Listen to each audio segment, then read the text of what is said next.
Projeto Memória Oral Itaú Unibanco, entrevista de Lídima Pereira Franco Moreno, entrevistada por Fernanda Prado e Priscila Branco, São Paulo, 22 de maio de 2012, realização Museu da Pessoa, entrevista número MOIU-HV 42. Então, Lídima, bom dia. Bom dia. Primeiro, eu gostaria de agradecer de você ter aceitado o nosso convite e vir para cá para dar essa entrevista. E para começar, eu queria que você falasse para a gente o seu nome. Tá. Meu nome é Lídima Pereira Franco Moreno. Tá. E a data e o local do seu nascimento? Eu nasci em 23 de março de 1962, numa cidade no sul de Minas Gerais chamada Botelhos. Tá certo. Conta pra gente também o nome dos seus pais. Minha mãe é Laírde Pereira Franco e meu pai José Borges Franco. E a atividade deles? Então, meu pai era contador, ele já é falecido, né? Faleceu, eu ainda era criança, tinha 10 anos de idade.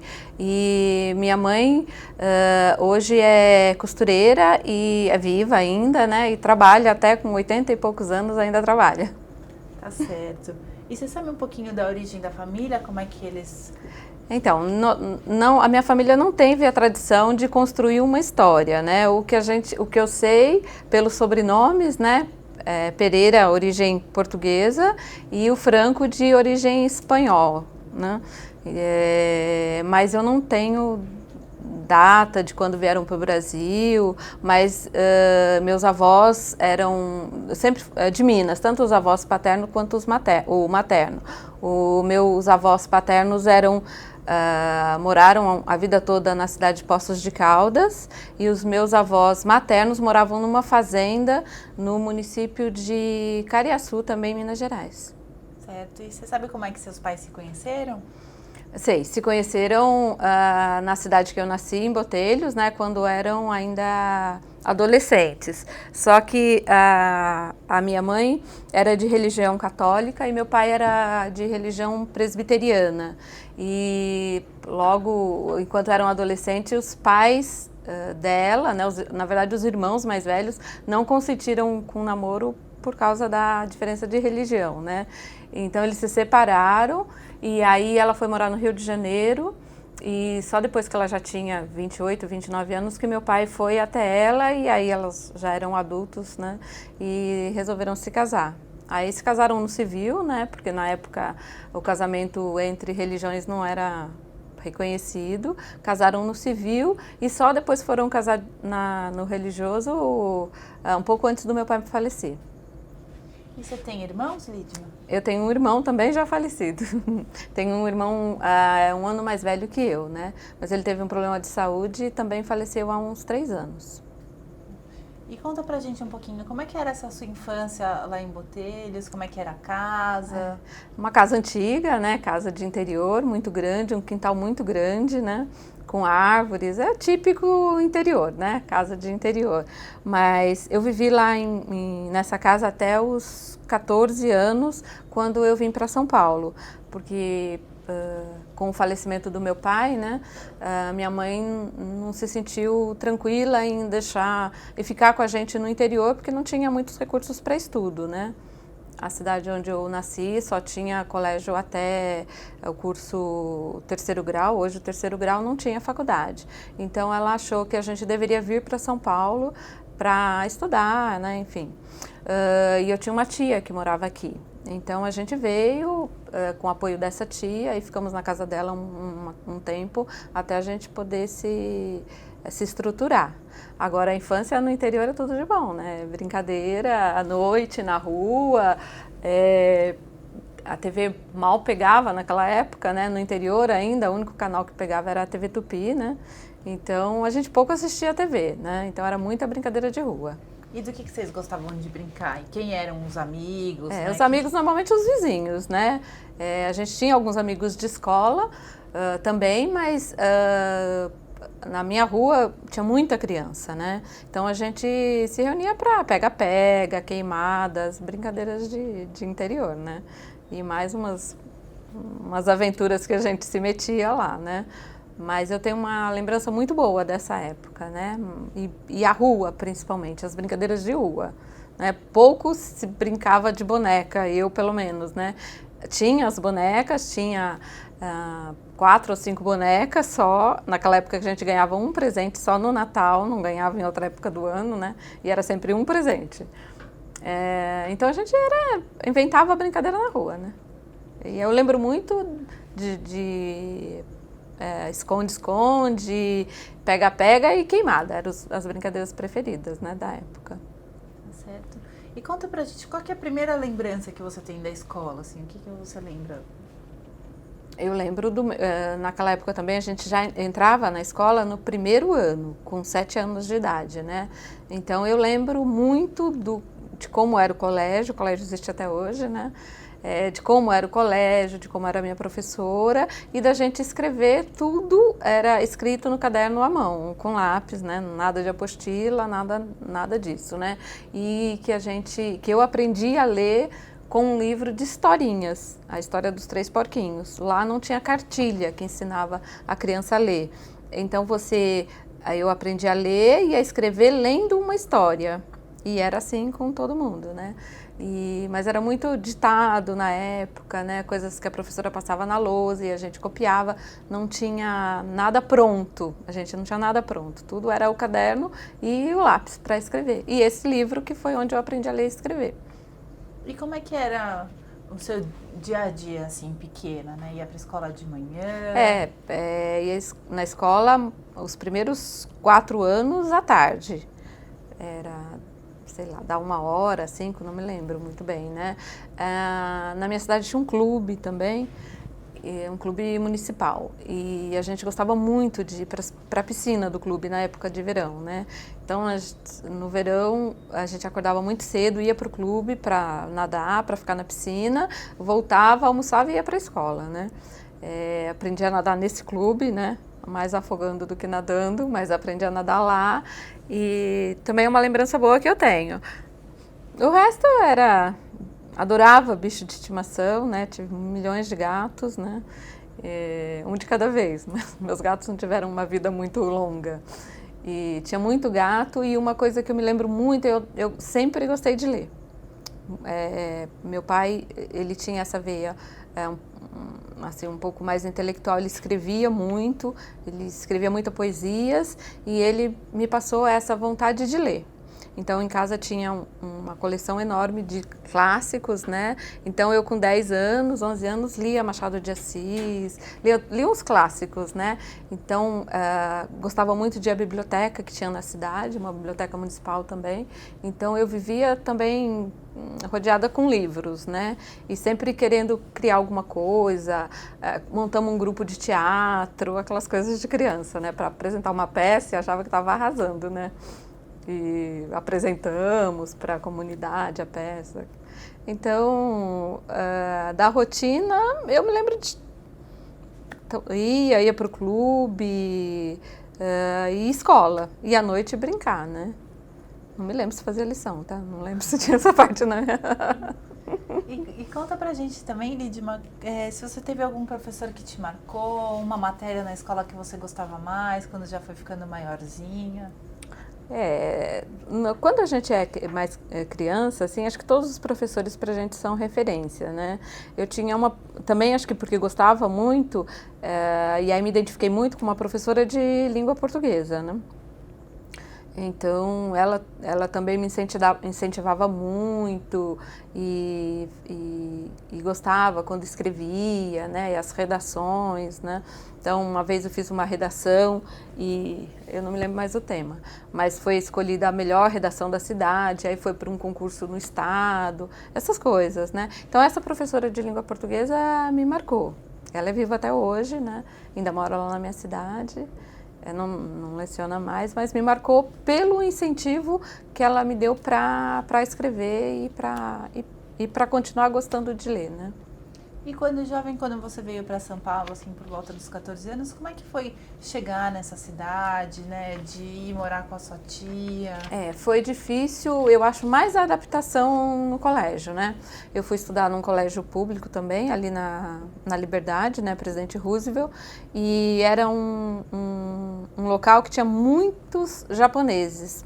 E os japoneses são muito fechados, então eles eram fechados e eu muito tímida, porque vinha do interior, ainda falava caipira, puxava o R, então o pessoal meio que, né, achava engraçado. Então foi difícil eu conseguir fazer amizades logo no primeiro ano, né? Eu terminei lá em Minas a 8ª série e já vim para São Paulo no ano seguinte para na época, primeiro colegial, né? Então eu tive uma dificuldade no primeiro ano de adaptação, de ter amigos para fazer trabalho, né? Então eu me lembro um pouco dessa época, né? Uma dificuldade muito grande em aprender inglês, era uma coisa que eu não dominava e sentia muita vergonha de ter que falar inglês, né? Então, essas coisas. Aí eu fiz 2 anos nesse colégio e depois mudei para um outro colégio e aí a coisa se engrenou mais. Aí eu também já estava mais acostumada, né? Então, fui estudar à noite. Os 2 primeiros anos do colegial eu fiz de manhã e o terceiro eu fiz à noite. Então, já porque já era aquela cobrança de que precisa trabalhar, você já tem 17 anos, né? Vamos trabalhar, né? E aí o Itaú entra na minha vida. Então conta pra gente como é que foi essa necessidade de trabalhar, como é que foi conciliar, né, o terceiro ano à noite com o trabalho, como é que você foi decidindo, né, o que você ia fazer? Na verdade, quando eu estava no terceiro colegial, foi quando eu comecei a pensar, né, em trabalhar, em fazer alguma coisa. Naquela época, o emprego, para todo mundo começar a trabalhar, o primeiro pontapé no mercado de trabalho era banco. Não tinha muitas outras opções, né? Então, sempre a pessoa falava, arruma um emprego num banco. A oferta de emprego até que era grande, né? Existiam muitos bancos aqui em São Paulo. E foi o meu irmão que conseguiu uma indicação com o gerente de uma agência lá na Aclimação. E esse gerente, na época, dava uma cartinha de recomendação, né, para um candidato. E eu estava fazendo o colegial quando eu fiz os testes para entrar no banco. Eram 2 dias de teste, assim, uma coisa bem até que complicada, né? Para a época a gente vinha com várias pessoas e depois desses 2 dias de teste a moça falou, olha, você passou, né? Agora tem que aguardar o chamado. Entre fazer o teste e eu ser chamada foram 3, 4 meses. Então eu fiz o teste no final de, imagino que seja outubro ou novembro, e eu só fui ser chamada para trabalhar no banco em março do ano seguinte. Aí quando eu comecei a trabalhar eu já fazia cursinho. Aí eu fazia cursinho à noite também, né? E aí eu entrei no banco em março de 81. E estamos aqui, né? Então, antes da gente falar do banco e das primeiras experiências de trabalho, conta como é que era essa juventude aqui em São Paulo. Então, depois que você engrenou aqui na cidade, quem que era o seu grupo de amigos? O que vocês gostavam de fazer pela cidade? Eu... Assim, ainda não tinha um grupo grande de amigos aqui, né? Os primeiros amigos que eu fiz foram alguns amigos do colégio, alguns amigos do meu irmão, né? Que ele era mais velho, um pouco mais descolado que eu, né? E na época a diversão era a gente ir nas discotecas, né? Década de 80, a discoteca à tarde, né? Então tinha aquelas, que hoje é balada, né? Na época a gente chamava de discoteca. Então era o que a gente fazia, né? Era ir dançar com os amigos, sair para jantar, para comer essas coisas. A gente nunca tinha muito dinheiro, não trabalhava, né? Ia sempre de ônibus, ninguém tinha carro. Então a gente gostava de ir, que eu me lembro de ir nessa discoteca. Ou a gente se reunia também onde a gente morava, a rua era bem larga, tal. A gente se reunia na porta de casa e ficava conversando. Não lembro de nada muito especial nessa época. Eu gostava muito, mesmo estando aqui em São Paulo, né, os primeiros anos, eu tinha muita saudade da minha cidade, né, dos meus amigos que eu deixei lá, né. Então eu acabava o ano letivo, primeiro dia de férias eu ia para lá. E ficava 2, 3 meses enquanto durassem as férias, né. E para voltar sempre de muito baixo astral, né. Mas vinha, né, cumprir, mas sempre que achava uma brecha, um feriado ou férias mesmo, eu ia para lá. Porque lá em Botelhos nós mantivemos a casa por muito tempo. acho que uns 5 anos, até depois que nós mudamos para cá. E tinha uma pessoa que morava lá, uma caseira, né? Então eu sempre ia para lá e ficava, mesmo minha mãe não indo, eu ia e ficava com a moça que morava lá, porque eu tinha necessidade dos meus amigos de lá. É difícil, né? Até você formar amigos aqui que você tenha tanto apreço quanto aqueles que conviveram com você 14 anos da sua vida, né? Uhum. Então, o que eu me lembro dessa fase de transição, ainda é muita saudade de lá, a adaptação aqui é ainda um pouco difícil e querendo sempre voltar, querendo achar uma brecha para voltar, né? A gente sempre achava, né, quando vem, que é temporário, que você vem para estudar, para fazer uma faculdade e que você vai voltar para a sua cidade, né? Então, os primeiros anos, isso é muito forte na gente, né? É o querer voltar, né? Sabendo que tem a responsabilidade daqui, você se formar, porque lá não tinha os recursos, mas querendo sempre voltar, sempre com a ideia de voltar, né? Hoje eu não tenho mais essa ideia, mas, olha, foi muito forte durante muito tempo, né? E antes ainda da gente falar do banco, conta como é que foi a sua decisão de escolher uma faculdade, né? Esse caminho de então ir fazer cursinho para ir conhecendo as profissões e vendo as possibilidades. O que te levou para a graduação? A minha primeira faculdade, a primeira que eu entrei, não foi uma coisa muito pensada, né? Acho que como todo adolescente, eu fazia cursinho no Etapa. E no meio do ano, eu tinha feito 6 meses de cursinho, eu vi uma propaganda da FAAP para cursos de artes plásticas. E eu me encantei com aquilo, com o mundo que eles apresentavam, né? A faculdade era muito bonita, né? Eu fui lá para olhar e falei, não, é aqui que eu quero estudar. E eu, no meio do ano, fiz a faculdade para artes plásticas e entrei. E eram 12 candidatos por vaga, bastante concorrido, e eu entrei. Mas quando eu comecei a fazer o curso, era muito puxado. Apesar que o pessoal acha que artes plásticas é banal, né? Mas tinha muitas aulas e eu tinha dias que a aula começava às 6h30 da tarde e terminava às 11h30 da noite. Nessa época eu já trabalhava. Então eu não conseguia acompanhar e desisti uns 3 meses depois que eu entrei. Aí eu, na época, comecei a namorar um rapaz e ele fazia administração na São Marcos e naquela empolgação, ele queria que eu fosse estudar lá também e tal. Eu, dentre os cursos que a universidade oferecia, eu optei por Ciências Sociais, que era um curso que te dava uma abrangência de conhecimento, estava ligado a muita coisa que eu gostava, de história, geografia, de entender o comportamento, né, humano, de entender como as coisas se formaram, como era a política, né? Na década de 80 ainda era muito arraigado essa questão política, né, da repressão, o combate à repressão dos militares. Na época a história era muito viva na gente, tanto que quando eu entrei na faculdade todo mundo falava, você é louca, você vai sair da faculdade e vai ser fichada no DOPS, aquela, né, lenda que nada aconteceu. E aí eu terminei, eu fiz a faculdade de Ciências Sociais, foram 3 anos, só que a São Marcos, ela te formava na época para você ser um professor. Então, você saía de lá com uma formação, você podia ser um professor de História, Geografia, ou na época existia o SPB, né? Hoje não existe mais. Então, você se formava para isso. Foi aí que eu também saí, fiquei 2 anos e achei que eu não ia ter muito futuro, porque eu já tinha uma ligação muito forte com o banco, eu não queria sair daqui para ser professora, né? Então, aí eu já fui para uma segunda faculdade. Aí eu fiz comunicação. Aí fiz comunicação social na Embi Morumbi com ênfase em relações públicas. Aí eu já queria trabalhar com eventos, que era o que eu fazia no banco, que já estava mais ligado à minha realidade, né? Aí concluí o curso na Embi Morumbi de comunicação social e fui para pós na sequência. Aí fiz a pós-graduação em comunicação ainda.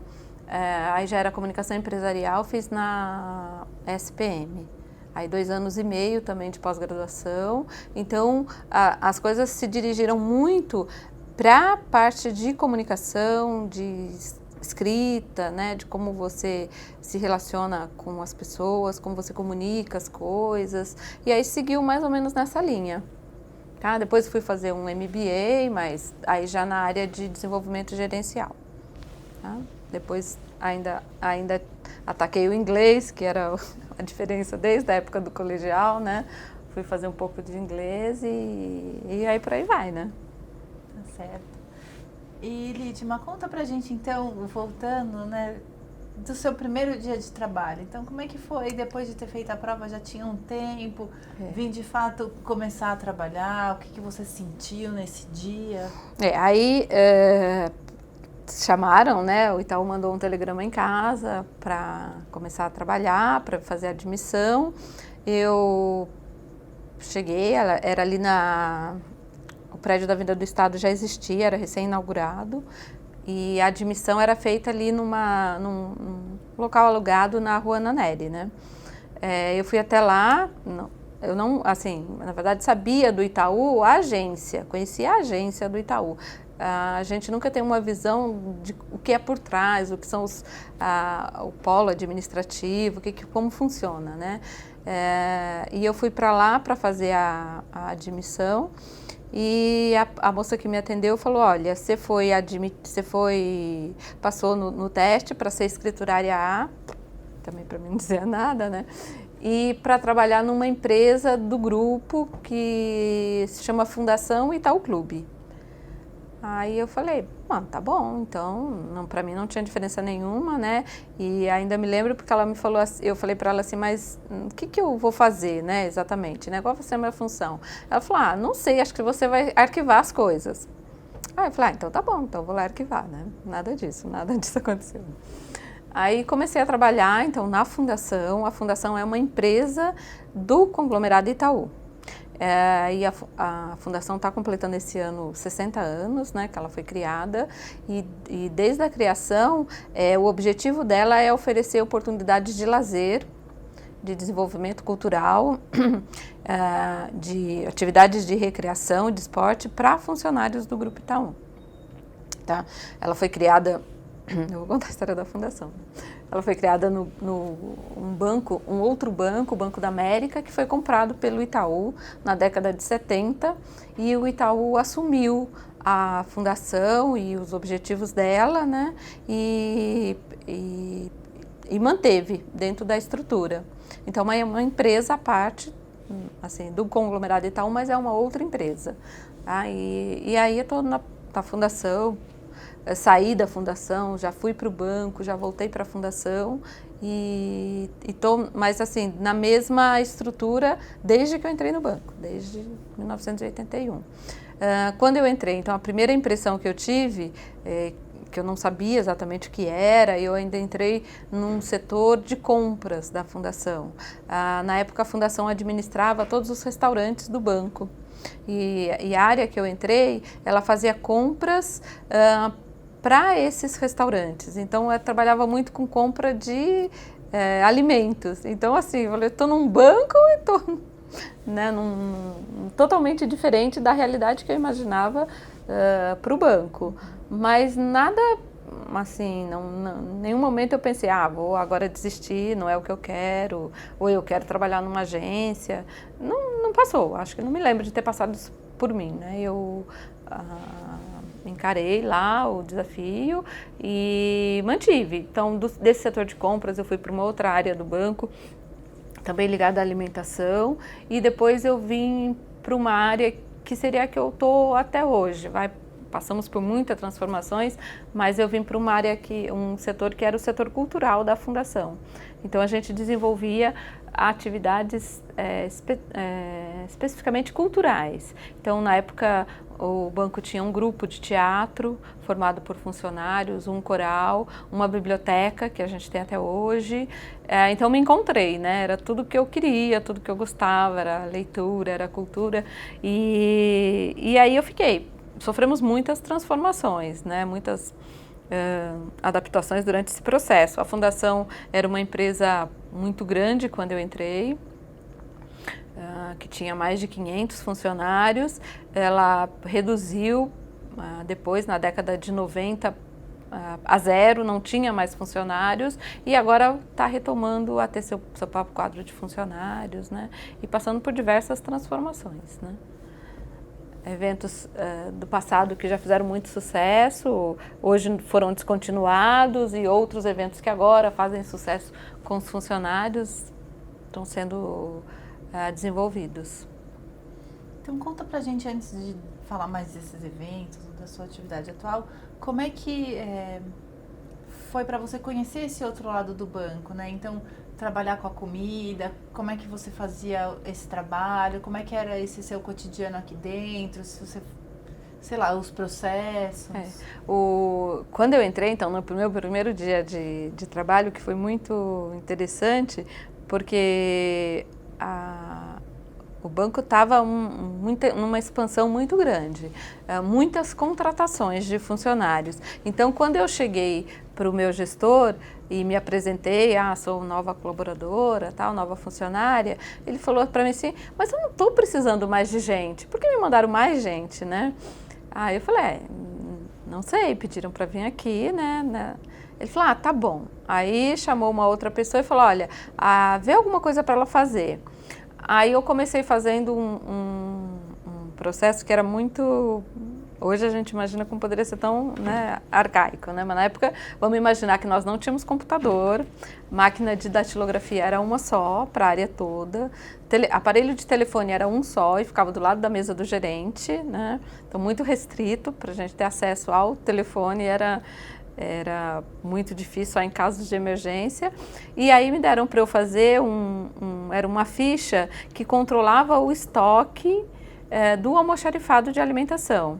Então vinha umas requisições de material, que o restaurante, por exemplo, estava pedindo 60 quilos de arroz. Então vinha uma requisição, eu tinha que pegar uma ficha, papel mesmo, um papel cartão, e lá tinha o estoque de arroz que tinha no depósito. Eu ia lá e dava baixa manualmente naquela quantidade que tinha sido solicitada. E fiz isso por algum tempo e alguns meses,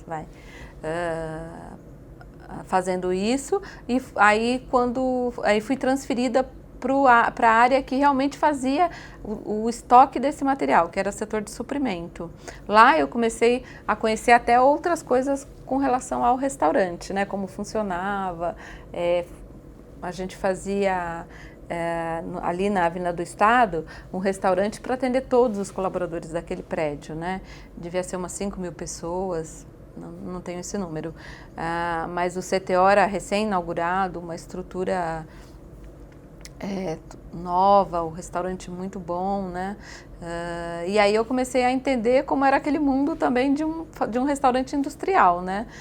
Fiquei por pouco tempo lá, fiquei com talvez um ano, mas acho que por eu estar fazendo uma faculdade de Ciências Sociais, que não tinha muito a ver com aquele meio, aí um dia o meu gerente me chamou e falou, olha, já que você está fazendo uma outra faculdade, surgiu uma oportunidade para você ir trabalhar no setor cultural da fundação, que eu acho que tem mais a ver com com o que você está fazendo, com as suas habilidades, né? Aí eu fui para o setor cultural, mas nessa época de compras e alimentação, né, que um período de uns 2 anos, foi tudo muito diferente. Nossa, aí sim não era banco mesmo, né, porque era um restaurante industrial, né? Então a gente tinha aquela vivência de restaurante. Me envolvi com os problemas de restaurante. Tá chegando o arroz, tá chegando feijão, estão entregando carne, estão entregando... Qual é o cardápio de hoje? O que precisa? Qual o cardápio o que precisa de material para a gente fazer o cardápio da próxima semana? Então me envolvi com essas questões, né? Muito diferente do que eu estava estudando, nada a ver, né? Mas foi uma época até que interessante, né?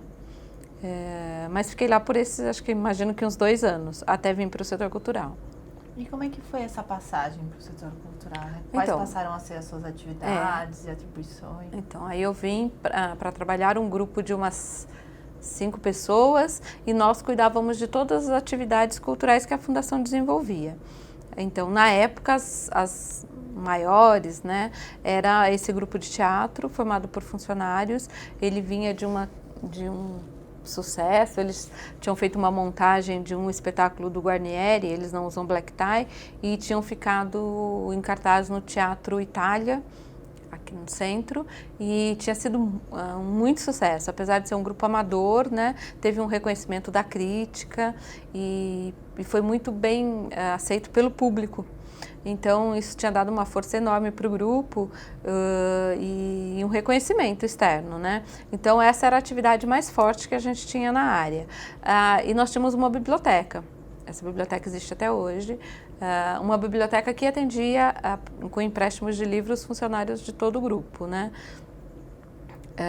Também uma atividade bastante reconhecida por colaboradores. E aí a gente tinha outras atividades, concursos culturais, feiras de artesanato e um coral, né? Um coral que o banco mantém até hoje, um grupo de canto coral. E então essa era a nossa vivência, o nosso dia a dia era em torno dessas atividades, né? Muito apaixonantes, né? Você se envolver com a produção de um espetáculo de teatro, se envolver com uma feira de artesanato, é muito gratificante, aprendi muito, muito, muito. E fiquei nessa atividade por uns 3 anos, até que fui convidada a ser secretária de um superintendente. Aí passei para essa outra função, um pouco mais administrativa, por uns 2 anos como secretária, e como esse superintendente que eu atendia, ele era o gestor aí das 3 áreas de atuação da fundação: esporte, cultura e recreação. Então eu conheci muito das outras áreas, né? Envolvi com outro tipo de festa, com outro tipo de atividade. Também fiquei lá por uns 3 anos. Esse superintendente saiu do banco e antes dele sair ele me chamou e falou: olha, eu vou voltar você para o setor cultural com uma promoção. Eu já tinha tido 1 ou 2 promoções nesse período, porque eu vou sair daqui e normalmente quando o gestor sai, a secretária fica sem função, né? E eu acho que a gente não tem que te perder, não é porque eu estou saindo que você tem que sair também. Então você volta para o setor cultural com uma promoção e vai assumir outras responsabilidades. Aí foi. Aí eu voltei para o setor cultural, aí já uma outra condição, antes do que eu ajudava a fazer, que era parte da equipe, eu comecei a ter um pouco da gestão da atividade, né? E em pouco tempo depois eu fui promovida de novo a gerente da área cultural. Então aí eu passei a coordenar todas as atividades como gestora. Só que entramos no início, no final das décadas de 80, 90, inflação estourando, né? Bombando. O banco teve que pôr pé no freio. A fundação, os recursos que a fundação tinha para as atividades eram doados pelo banco, era uma dotação que o banco fazia para a fundação. O banco em algum momento suspendeu essa dotação e aí nós tivemos que descontinuar grande parte das atividades, porque não tinha mais recursos financeiros para manter. Então foi decidido que a fundação manteria algumas coisas que eram fundamentais. Nessa época a fundação já estava descontinuando o atendimento dos restaurantes. Os restaurantes já estavam passando por um processo de terceirização, né? Não era mais uma mão de obra nossa. O que ficou para a fundação como negócio da fundação, além de algumas atividades, era a manutenção das unidades de hospedagem que a gente tem até hoje, o que nós chamávamos de colônias de férias. Hoje nós temos 3 unidades de hospedagem, uma aqui na Guarapiranga, uma em São Sebastião, e nessa época, no final da década de 80, começo de 90, estávamos construindo a maior unidade nossa, que é em Itanhaém, na Praia de Cibratel 2. Ela existe até hoje, né? E atende os funcionários em férias. Então, o negócio da fundação passou a ser esse: vamos manter os imóveis e manter as atividades que que não podem ser descontinuadas, né? Então, algumas atividades deixaram de ser feitas, grande parte dos funcionários da fundação foram desligados e a gente ficou com um número muito restrito e mantendo aquelas coisas que eram mais palpáveis, né? Então, da área cultural se manteve a biblioteca e se manteve alguns concursos que não tinham custos envolvidos, custos altos, pelo menos, né? E assim foi feito. Então a gente passou uma transição, um reposicionamento, né, muito grande. Isso tudo é um aprendizado para a gente, né? Você se desapegar daquilo que você fazia muito e gostava muito para fazer outras coisas, né? Talvez com menos glamour, mas importantes tanto, que foi o que o banco manteve, né?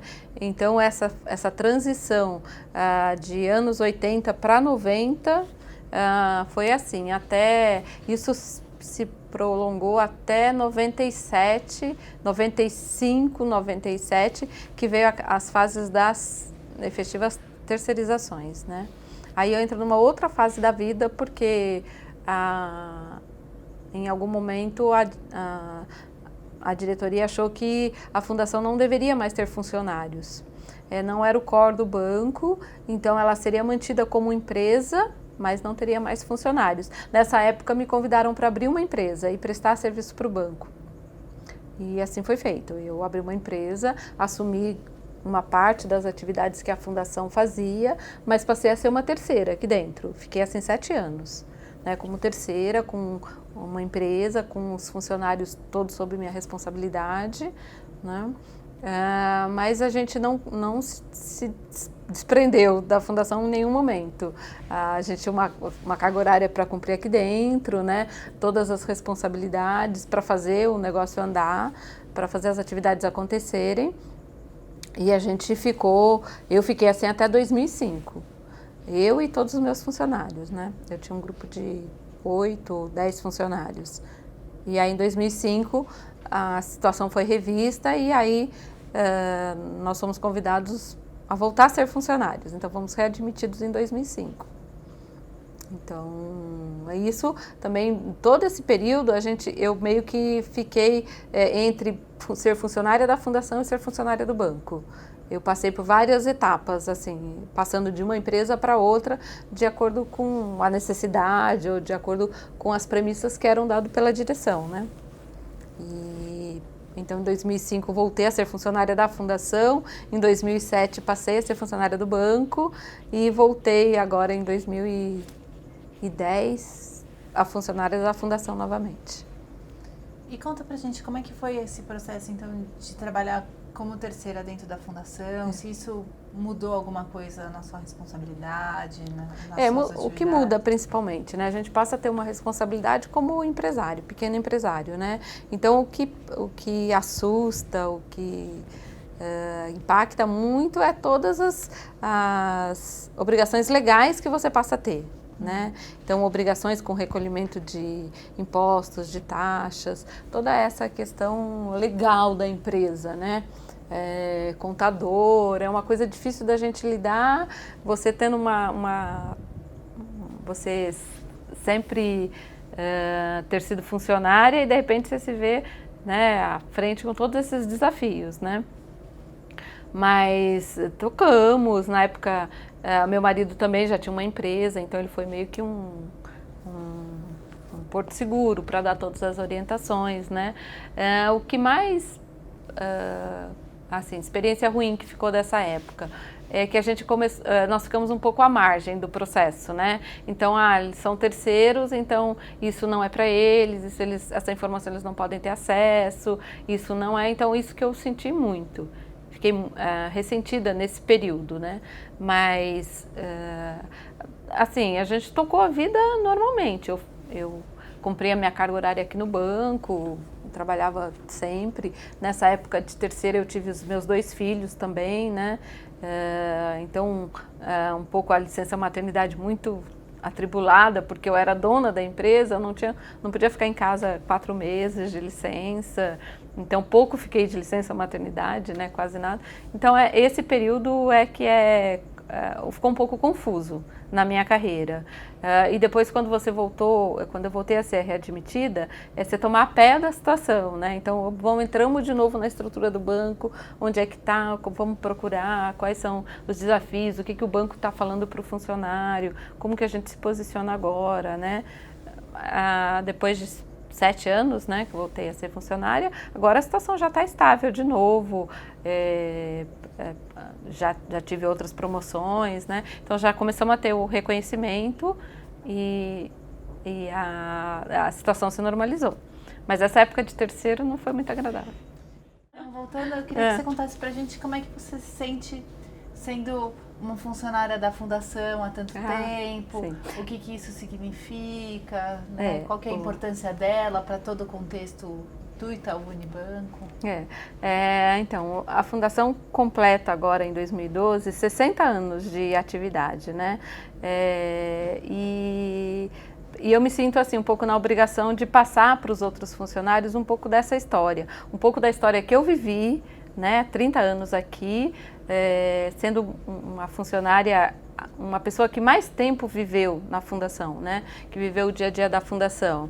Então, eu procuro buscar documentos antigos que contem um pouco da história antes de mim, né? O porquê que uns diretores há 60 anos resolveram criar uma fundação que levasse atividades de lazer e de integração para os funcionários. Então, resgatar um pouco dessa história. E hoje eu tenho a preocupação de passar isso para as pessoas que estão lá.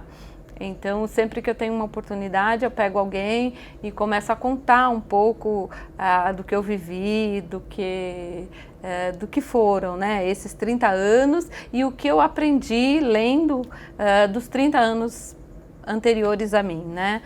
Tudo que foi feito, porque que em algum momento os diretores decidiram investir em construir colônias de férias para funcionários ou construir um clube, né? Como o clube que a gente tem em Guarapiranga, o que foi pensado na época, né? Qual era a ideia desses diretores, né? Então, eu tenho a preocupação de manter a história da fundação viva, né? Viva e repassar isso para as pessoas que estão vindo, né? Para que a gente tenha orgulho de contribuir para isso, né? Não deixar que se perca, né? Essa preocupação de manter o colaborador integrado, de contribuir para a qualidade de vida do colaborador, né? Porque esse é o nosso objetivo, por isso que a Fundação existe, né? Para oferecer essas oportunidades para os seus colaboradores. E hoje, até que o acesso a atividades, à cultura, à recreação, estão muito fáceis, a oferta no mercado é muito grande, né? Mas você imagina há 30 anos, né? Então, qual banco que tinha um clube há 30 anos atrás, né? Qual banco que investia num grupo de teatro, né? De colaboradores, né? Então, entender um pouquinho do pensamento desses diretores que na época criaram e mantiveram tudo isso, né? E que mantém até hoje, né? A Fundação não está por acaso aí, ela sempre provou que é eficiente, que o colaborador valoriza, né? Então, isso que a gente tem que preservar, né? Essa ideia de que é uma coisa que soma para o funcionário, né? E Lidima, qual que é a importância, né, de uma instituição tão grande quanto o Itaú Unibanco de ter lazer e cultura e atividades de integração para o funcionário? Então, o que a gente tem de retorno do próprio usuário, né, é que é um momento que ele tem para se desestressar, um momento que ele tem para se divertir e para se integrar com outros colaboradores. A relação interpessoal, colaboradores, todo mundo sabe que é muito proveitosa num ambiente de trabalho. Se um colaborador não fala com o outro, o negócio não vai para frente, né? E sempre que você tem um conhecido numa outra área, se eu jogo futebol com um cara que trabalha, não sei, lá na área de mercado de capitais, puxa, eu preciso de alguma coisa da área de mercado de capitais, eu não sei quem procurar, então, eu tenho um amigo que é de lá, vou ligar para ele, ele me ajuda. E é assim que funcionam as coisas, né? Por mais estruturado, ou que o maior organograma que o banco tenha, essa relação interpessoal é que facilita que as coisas sejam feitas, que os processos sejam melhorados. E é isso que a Fundação permite, né? É que você está lá, você está passando férias em Itanhaém e junto com você está uma outra família de um outro colaborador, um colaborador de agência. Eu sempre vou conversar com ele, vou saber a realidade dele, vou saber no que a gente pode interagir, né? Eu acho que a importância da Fundação é ajudar nessa integração, facilitar esse relacionamento interpessoal entre colaboradores e ajudar na melhoria da qualidade de vida. Uma vez que o meu colaborador tem um clube, que ele pode no domingo passar o dia no clube, pode usar piscina, churrasqueira, eu acho que isso a gente vai melhorando a qualidade de vida dele, vai desestressando, vai oferecendo para ele outra forma dele ver, né, o banco, né? Lidima, conta pra gente, você com a sua família, uma dessas colônias de férias, já passou? Conta como é que foi, assim, uma dessas viagens, ou o que você traz de marcante de uma dessas férias? Já passei várias férias nas nossas colônias, né? Uma coisa bem engraçada, né? Meus filhos amam passar férias nas colônias. E lá em Itanhaém, as acomodações para hospedagem são chalés, né? E todos os chalés têm um número, né, de identificação. Então, meu filho falava para mim assim: mãe, eu quero passar as férias naquele lugar que tem a casa com número. Até descobri que a casa com número era o chalé, né? Mas eles amam demais lá e eu vou sempre que posso, né? Já passamos férias, um grupo de 15 pessoas nossas, da família, né? Em São Sebastião, uma semana super inesquecível, né? A integração, você tá com sogro, sogra, mãe, cunhado, sobrinho, passando férias juntas, bem legal, né? Eu acho que é isso. A gente sempre vai lá com os olhos também de gestão, né, do negócio, né? A gente vai lá para ver o que tá de errado, o que a gente pode melhorar, né? Mas tem hora que também me desapego disso e vou para a praia e vou entrar no mar como, né, uma mãe correndo atrás do filho, brincando com eles, né? Mas muito bom. Sim, boas lembranças de lá, um lugar muito bonito. Conta pra gente também um pouquinho do clube, né? Como é que ele funciona, né? Quais são as atividades? Você tem alguma lembrança marcante de um momento bacana que você passou então, por lá? Clube, nós já fizemos muitos eventos no clube, muitos. Eu nem posso precisar para quantas milhões de vezes eu já fui ao clube, ou a trabalho ou a lazer, né? Mas o clube oferece muitas atividades, muitas possibilidades de lazer, né? Começando a piscina, né, que é verão, é o que o funcionário mais procura, né? Mas as churrasqueiras, o restaurante, o clube cedia nossos principais eventos. Então, todas as minhas lembranças estão ligadas a algum evento que a gente fez lá, né?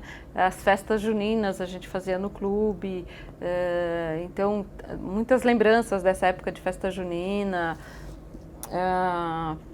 Grandes artistas já passaram por lá, né? Deixa eu ver, Roberta Miranda já participou de festa junina. Quem mais eu posso dizer que já foi lá?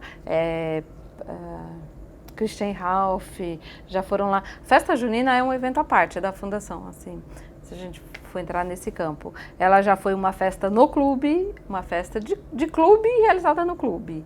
Depois ela tomou um vulto muito grande, a gente foi crescendo, passamos para fazer aqui em São Paulo no Parque de Exposições de Imigrantes, e hoje ela foi realizada ano passado na Arena Anhembi, para 20 mil pessoas. Então, assim, é uma festa da fundação que tem uma repercussão muito grande, né? E uma aceitação muito boa.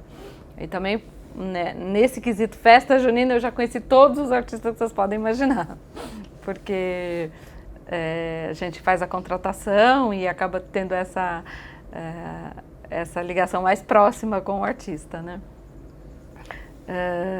Mas o clube, passar o dia no clube, ir à piscina, almoçar no restaurante, é tudo de bom, né? É muito legal. E os funcionários frequentam e gostam do clube. A única questão dele é a distância, né? Guarapiranga, então o funcionário ainda acha um pouco longe para ir, né? Mas tenho muitas boas lembranças do clube, principalmente ligadas a eventos, né? Tá trabalhando lá. E das atividades de cultura, assim, culturais que a Fundação continua, tem ainda o coral, né? Como é que ele funciona? Se você já foi em alguma apresentação que foi muito bonita, que alguma das músicas te tocou, como é que... Não, o coral é coordenado por mim. Eu já, inclusive, cantei no coral, né? Mas eu não canto mais. Mas a gente tem um regente contratado, o coral ensaia semanalmente, né?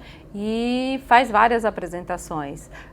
Se eu disser, assim, me marcou não uma apresentação, mas um projeto que se mantém até hoje também. Em 2006, o coral, ele sempre fazia as apresentações na época do Natal, o que nós chamamos de concerto de Natal. Eram apresentações do coro nos polos administrativos do banco. A princípio era só SEIC CTO, depois SEIC CTO e CAT, agora é CA Raposo, todos os polos administrativos.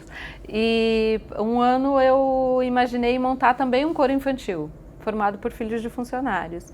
E assim fiz. 40 crianças se inscreveram, nós ensaiamos por 2 meses e nessas apresentações de Natal,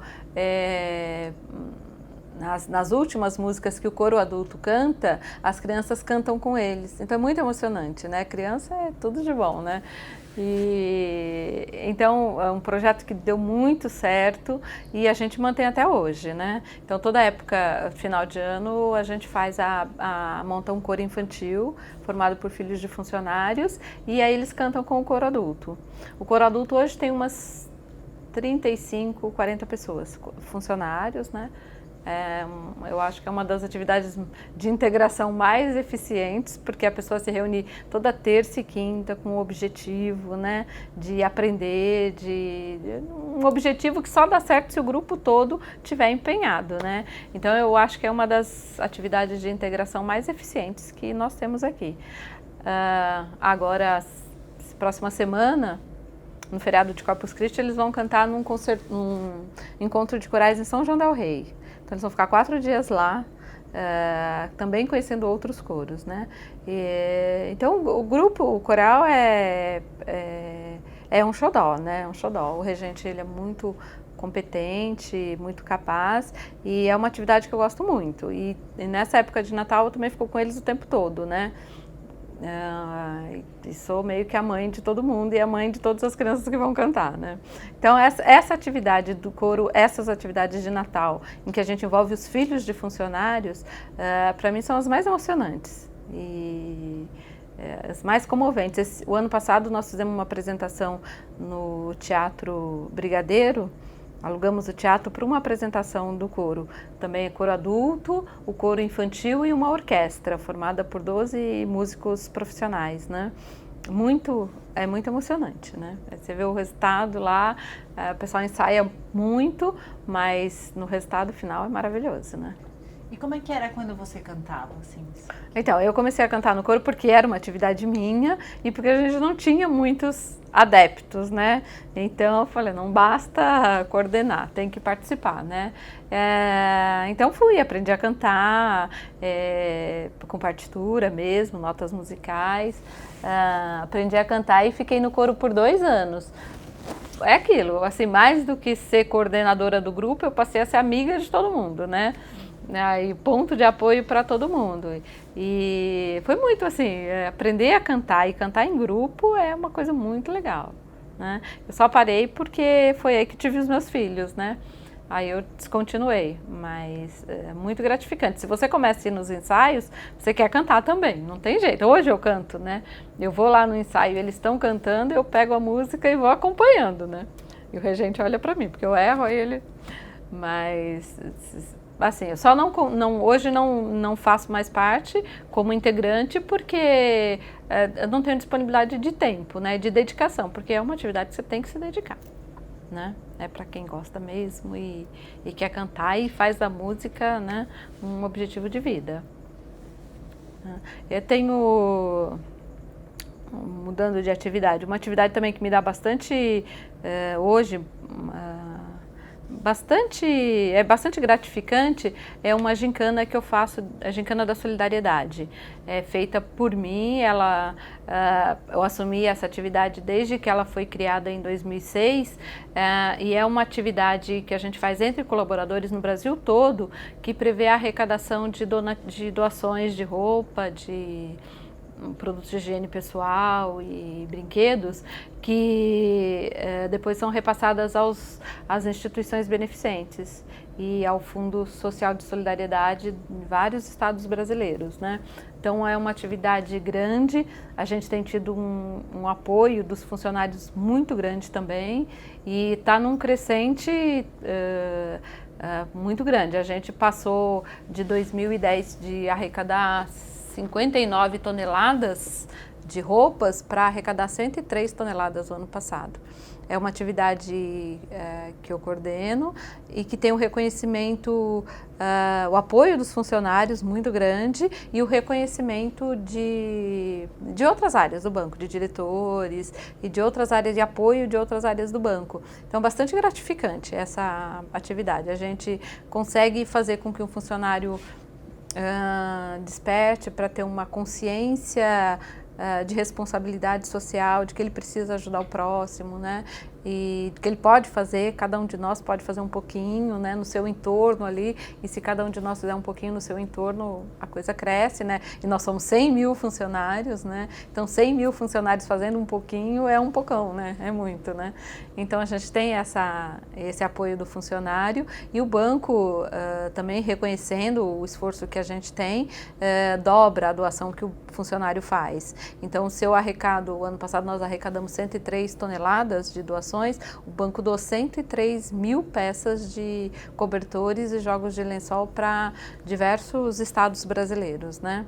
Então é uma coisa muito gratificante, assim, é gratificante você saber que o negócio cresce, que você consegue envolver as pessoas, consegue trazer as pessoas para ajudarem, né? E que as pessoas respondem favoravelmente. Depois é gratificante quando você consegue entregar isso para uma instituição, você consegue pegar a contrapartida do banco e destinar aos governos, né? Ao pessoal que vai poder fazer essa divisão, né, dessa doação do banco. Então é uma atividade que eu gosto bastante e que eu tenho estado à frente nesses últimos 6 anos, né? E como é que ela funciona, essa gincana? É uma gincana. Então, o primeiro ano, só para explicar por que a gente transformou isso numa gincana. O primeiro ano a gente, apoiando a campanha do agasalho do governo do estado de São Paulo, colocamos caixas de arrecadação nos polos administrativos. Mas não teve uma grande aceitação porque o funcionário ia lá, punha a doação, mas não tinha aquela competição, né, entre um e outro. Aí no ano seguinte a gente resolveu fazer disso uma gincana. Então a princípio prédio contra prédio, porque era só Grande São Paulo, e agora recentemente é uma gincana entre áreas executivas do banco. Então quem vai arrecadar mais é a área de pessoas, ou é o banco pessoa física, ou é a área personalité. Então é entre áreas executivas, divididos por categorias, porque cada área executiva tem uma quantidade diferente de colaboradores. A gente divide por áreas executivas, são 3 categorias na administração central e são 13 categorias nas agências. As agências também são divididas por região, né? Então, é Brasil todo isso, né? Então a gente tem que dar uma estruturada. E aí aquela área que arrecada mais é a campeã da gincana. Aí tem um reconhecimento, né? A área tem um reconhecimento, todas as áreas têm representantes, né, nós chamamos de coordenadores, então eles têm um reconhecimento que, olha, essa área se esforçou um pouquinho mais e foi a campeã esse ano, né. A gente tinha uma meta que, desde o começo da gincana, era um dia a gente fazer com que cada colaborador doasse pelo menos 1 quilo. né, 1 quilo de roupa, uma calça jeans, um blusão, né, que o colaborador se desfizesse de alguma coisa em benefício de outra pessoa, né, e era sempre a meta de 1 quilo, né. O ano passado nós conseguimos, né, foram 103 toneladas, 103 mil quilos para 100 mil funcionários, né. Esse ano está rolando de novo, né? A movimentação está aí, o pessoal está se empenhando, né? A gente está 2 semanas do final da gincana, ainda não temos número expressivo, mas é na última semana que o bicho pega, né? E isso eu faço assim com muito prazer, é uma coisa que eu gosto, me põe em contato com milhões de pessoas no banco, eu conheço gente agora de todas as áreas executivas, né, porque eu tenho que ir lá pedir ajuda para eles, trabalho em parceria com outras áreas do banco, com a Fundação Itaú Social, com o Instituto Unibanco, com o pessoal do Poder Público, né, então muita gente envolvida para um objetivo comum, e é uma atividade que dá muito certo porque tem como que eu vou dizer, esse envolvimento, né? Esse ar positivo, né? Uma gente fazendo bem, né? Então todo mundo fica muito contente, muito disposto a ajudar, né? Acho que é bem legal, uma atividade que a gente faz com bastante orgulho hoje, né? Certo. E conta pra gente agora um pouquinho dessa história um pouco mais recente de como é que foi a chegada do Unibanco, né? Para essa sua atividade, como é que foi esse processo de fusão, como é que você mesmo estando numa fundação um pouco mais separada assim, das atividades bancárias propriamente dita, sentiu toda essa chegada, essa movimentação? Eu já venho se você pegar a minha história, a gente vai várias fusões, né? Eu teve logo a primeira do BFB, que eu acompanhei, depois todos os bancos públicos que foram incorporados, né? Depois dos bancos públicos aí veio o Boston, que também nos atingiu de certa forma, porque a gente teve pessoas do Boston que vieram para a nossa equipe, né? Então, como é também você tentar alinhar, né, expectativas de todos, né? O Boston tinha uma característica também um pouco diferente da nossa, né? Então, como foi alinhar isso tudo, né? E mais recentemente o Unibanco. Claro que o Unibanco vamos dizer, o que mais mexeu com a estrutura em si, né? A gente estava com uma estrutura de um diretor do banco, o vice-presidente e o diretor, a gente já estava acostumado com as figuras dele, e aí logo depois da fusão os dois saíram, né? O meu diretor foi desligado e assumiu um diretor de origem Unibanco, e o vice-presidente foi para uma outra área e assumiu um vice-presidente de origem Unibanco. Assim como a gente não tinha uma figura de superintendente na área e assumiu um superintendente de origem Unibanco. Então, nós ficamos a origem Unibanco em toda a nossa estrutura acima, né? Nós não tivemos assim uma fusão direta de atividade, porque no Unibanco não tinha a atividade que a fundação faz. Eles não tinham isso lá estruturado. Então não houve um conflito, né? Ou não teve nada para a gente somar nesse sentido. Mas na parte de organograma, de estrutura, a minha toda foi Unibanco. Agora, hoje você me pergunta, hoje não tem mais nada, hoje todo mundo, nós estamos Itaú Unibanco, né? Não tem mais essa divisão, a gente nem lembra mais desse assunto, né? Já 2 anos e pouco, dificilmente agora a gente fala, fulano é origem no Unibanco, não existe mais isso, né? Eu acho que foi tranquilo da nossa parte, claro que muitas pessoas acabaram saindo da empresa, por uma questão ou por outra, né? Ou por não se adaptarem a uma nova estrutura, ou foram buscar outros desafios, ou porque dentro da estrutura não se comportava mais uma determinada pessoa. A gente sente, pessoas que a gente convive no dia a dia, sempre tem essa... Agora, por outro lado, conhecemos outras pessoas, né? Outras pessoas que agora estão somando, que agora somos todos da mesma equipe, né? Da mesma superintendência, da mesma diretoria. Assim, não fomos afetados diretamente com isso, a não ser com essa questão hierárquica, mas que não se refletiu no nosso dia a dia, não houve em nenhum momento, vamos deixar de fazer isso, sempre a gente teve o apoio dessas pessoas que vieram do Unibanco, e não houve uma mudança de atividade, porque não havia esse espelho do lado de lá. Então, a gente continuou com a nossa vida de sempre, atendendo um público maior, atendendo um público bem maior agora, né? Que pra gente é muito bom, porque vem pessoas novas que não tinham um clube, pessoas que não tinham colônias de férias, então pra gente é sempre um público novo, é renovar o público que a gente atende, né? Então pessoas que vêm se interessar por aquilo que a gente faz, mais pessoas se interessando, né? Então não vejo isso como, não tivemos um atrito. E hoje, pra gente, normal, já. As coisas já se estabilizaram e a gente já não tem mais essa, fulano é de tal lugar e outra é de tal lugar, né? Não tem, a gente já tá, pelo menos lá na nossa área as coisas estão bem estabilizadas.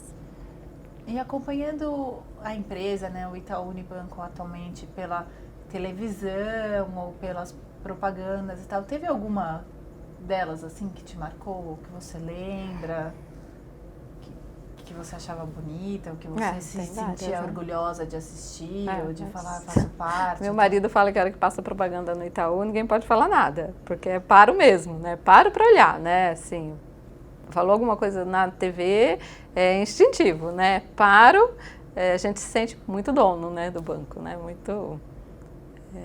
Então, me preocupa, eu quero ler, eu quero ver, eu quero saber o que estão falando, né?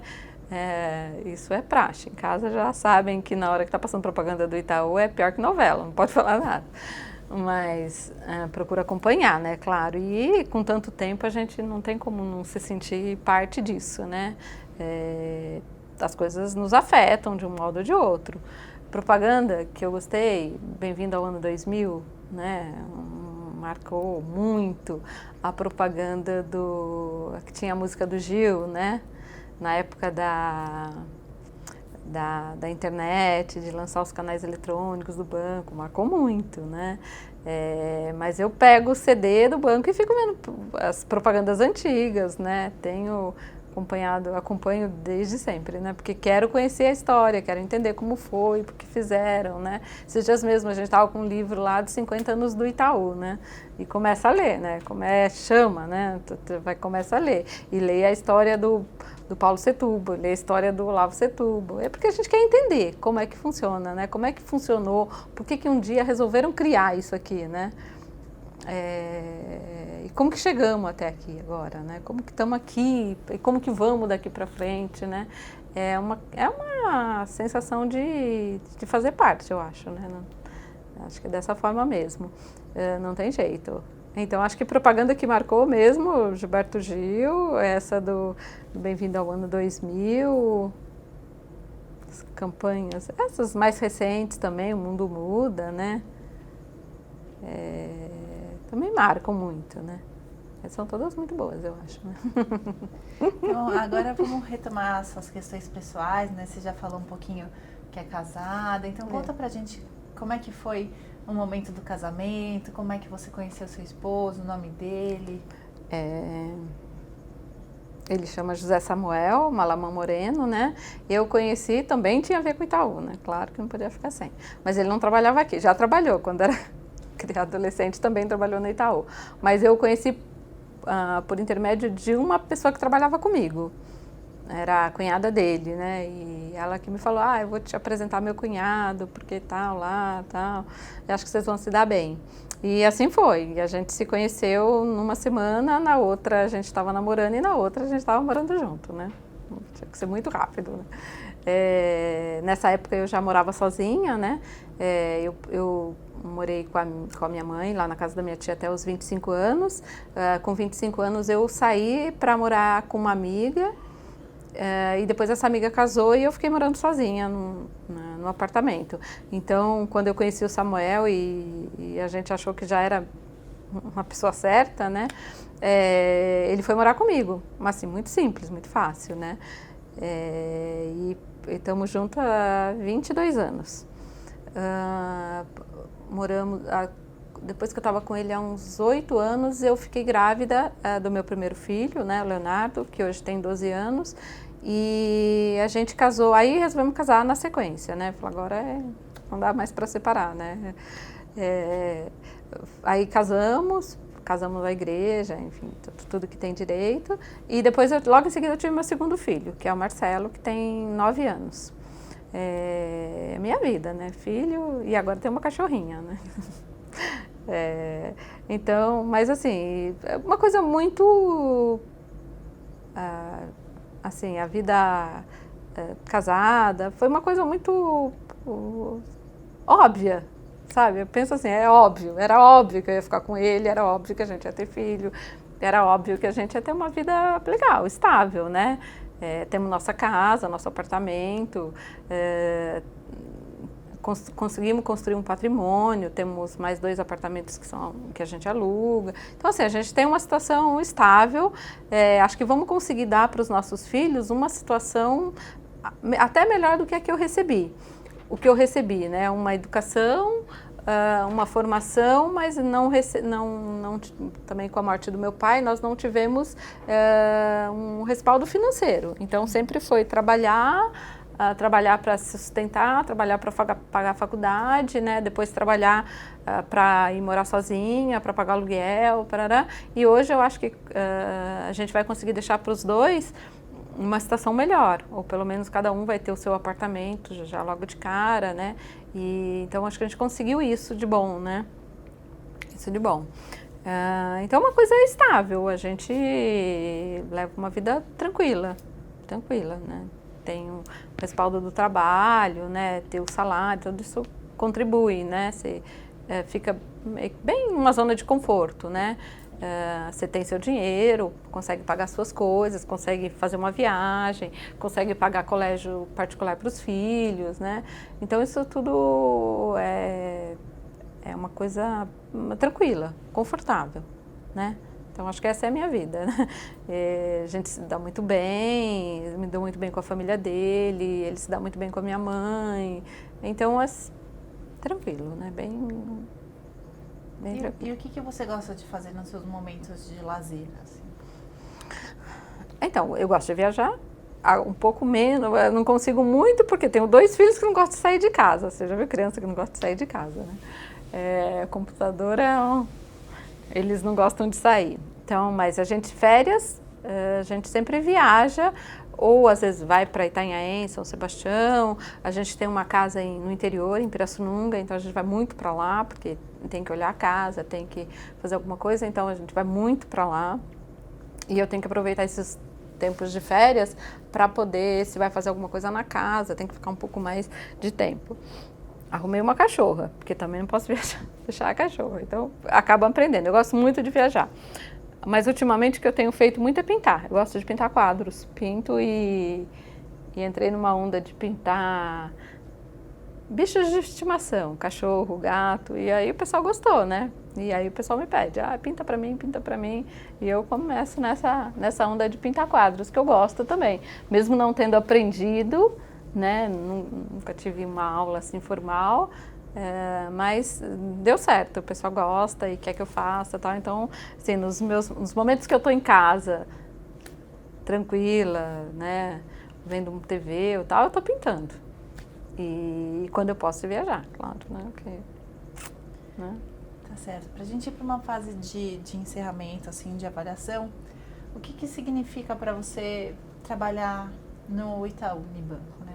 Ai, caramba, que pergunta difícil. Tudo, né? Significa tudo, não sei. É difícil imaginar uma vida sem ter tido Itaú, não consigo imaginar o que eu estaria fazendo nessa hora, porque a minha formação, na verdade, não me levou a um lugar objetivo, né? Um lugar assim, eu sou médica, eu sou advogada, eu não sou, eu sou uma pessoa formada em comunicação. Então, assim, trabalhar numa agência poderia, mas eu não me vejo, não acho que teria talento, capacidade para isso. Então, eu me vejo, acho que, assim como eu falei que o casamento era uma coisa óbvia, eu acho que estar no Itaú é uma coisa que tinha que ser, né? Eu não penso, eu não sei como seria não estar aqui, né? O que eu estaria fazendo hoje. Então, aqui no Itaú, que eu tive, sabe, os princípios de ética muito forte, né? Responsabilidade com pessoas e responsabilidade com com produtos, com projetos, né? Aprendi aqui, muito forte isso, vou levar para sempre, né? Então, isso é bem legal. Agora eu tô aqui há muito tempo, é difícil você pensar em outra coisa, né? Em alguma coisa fora. Sei que quanto tempo mais eu tenho, né? 4 anos, 5 se for, né? Eu tenho que pensar em alguma coisa fora daqui, né? Mas ainda não tomei essa decisão, que a gente sempre fala, é lugar comum, vamos sair daqui, vamos para o interior, né? Mas não é uma decisão formada, não é uma decisão tomada, né? É um desejo, né? Agora, trabalhar no Itaú eu acho que é onde eu aprendi muito, onde eu aprendi a ser um profissional. Eu aprendi aqui dentro, não aprendi na faculdade. Eu aprendi estando aqui, a ser uma profissional, né? A ter as minhas responsabilidades profissionais, sei lá, a ter uma estrutura familiar, sabe, conseguir ter essa estrutura familiar, foi tudo aqui. É o Itaú Unibanco. Não sei, é difícil. Certo. E o que você acha dessa iniciativa, esse projeto do banco de contar a sua história, de narrar a sua trajetória através da memória dos seus colaboradores, da história de vida deles? Não, 100%. É uma experiência para mim, que estou podendo contar a minha história aqui, muito gratificante, saber que quando eu for embora, ainda alguma coisa vai ficar, né? Há tanto tempo aqui dentro, é meio que legal. Eu vou deixar uma sementinha. Daqui 10, 20 anos, alguém pode olhar e falar, olha, tinha uma pessoa que trabalhava aqui, né? Tal. Então, é muito gratificante. E eu acho que muito importante, porque só o documento, né? Eu frequento lá o Memória, eu conheço as pessoas que trabalham lá e agora mesmo eu estava lá fazendo uma pesquisa para saber a história da fundação, para recolher mais material para a história da fundação e a gente fala assim, mas só o documento é frio, né? Porque, ainda voltando lá, a minha preocupação em manter a história da Fundação viva. Eu pegava os jornais antigos e tinha uma pessoa que trabalha comigo, mais nova. E eu falava, Bruna, essa festa aconteceu isso, porque nem tudo que está escrito lá é o que aconteceu realmente, né? Então, você pegar um documento, mas ter essa alma, né?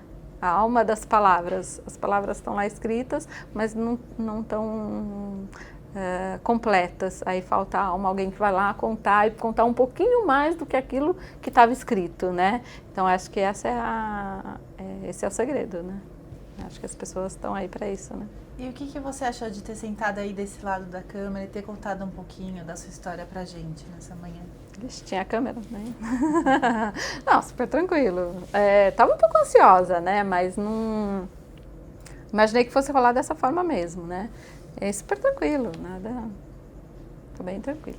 E você gostou? Gostei, claro, gostei. Gostei principalmente de saber que, né, vai ficar uma sementinha lá da minha história, né? Tá certo. Então, antes da gente encerrar, se você pudesse, assim, deixar um recado para quem for assistir essa fita daqui a uns 10, 15, o que você falaria, assim? Que vão estar aqui nesse Itaú, que vai estar diferente? Não, que o Itaú Unibanco é uma empresa 100%, é certo, né? Uma empresa para se aproveitar, para crescer aqui dentro, para se desenvolver. Muito boa. Hoje, se eu tivesse que procurar um emprego para o meu filho, eu certamente viria aqui no Itaú Unibanco. Eu acho que é isso. Eu quero deixar para as pessoas que eu amo, um pouquinho, né? Que eles possam ter um pouquinho dessa experiência que eu tive. Então, se tiver que eu sair procurando um emprego para o meu filho, vai ser aqui. Tá certo, Lidma. A gente do Museu da Pessoa e também em nome do Espaço Memória, agradece a sua participação nessa entrevista. Obrigada pela paciência de vocês.